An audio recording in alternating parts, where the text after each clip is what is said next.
Hi friends, எல்லாம் எப்படி இருக்கீங்க? 14 டேஸ் குவாரண்டைன்.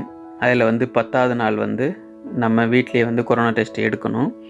அந்த மாதிரி எடுத்த கொரோனா டெஸ்ட்டை 48 மணி நேரத்துக்குள்ளே பிக்கப் பண்ணிட்டு போயிருந்துருக்கணும். பட் எனக்கு பார்த்திங்கன்னா 48 மணி நேரத்துக்கு மேலே ஆகியுமே யாரும் பிக்கப் பண்ணிட்டு போகல. அப்படி இருக்கும்போது நான் என்ன பண்ணேன்னா, அந்த ஸ்விட்ச் ஹெல்த் வெப்சைட்டுக்குள்ளே போயிட்டு பார்க்கும்போது அதில் இமெயில் ஐடி கொடுத்துருந்தாங்க. அந்த இமெயில் ஐடிக்கு நான் மெயில் பண்ணேன்.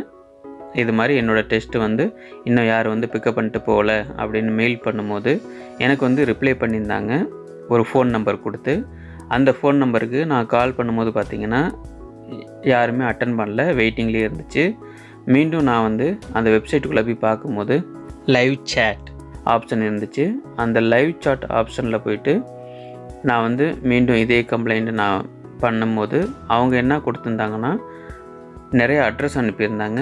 இந்த அட்ரஸில் நியர்பை எது இருக்குதோ அந்த அட்ரஸில் கொண்டு ட்ராப் பண்ண சொல்லியிருந்தாங்க.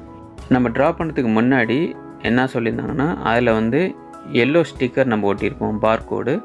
அந்த பார்கோடில் இருக்க 12 டிஜிட் நம்பரை நோட் பண்ணி வச்சுக்க சொன்னாங்க. ஏன்னா அந்த நம்பர் இருந்தால் தான் நம்ம ட்ராக் பண்ண முடியும். என்னோடய டெஸ்ட்டு 48 ஹவர்ஸ்க்குள்ளே யாரும் பிக்கப் பண்ணாதனால நானே வெப்சைட்டுக்குள்ளே பார்த்து இதெல்லாம் நான் பண்ணியிருக்கேன். இது மாதிரி யாருக்காவது நடந்திருந்தாலும் நீங்கள் இதே மாதிரி பண்ணுங்கள். எல்லோருக்கும் இந்த வீடியோவை ஷேர் பண்ணுங்கள். நன்றி.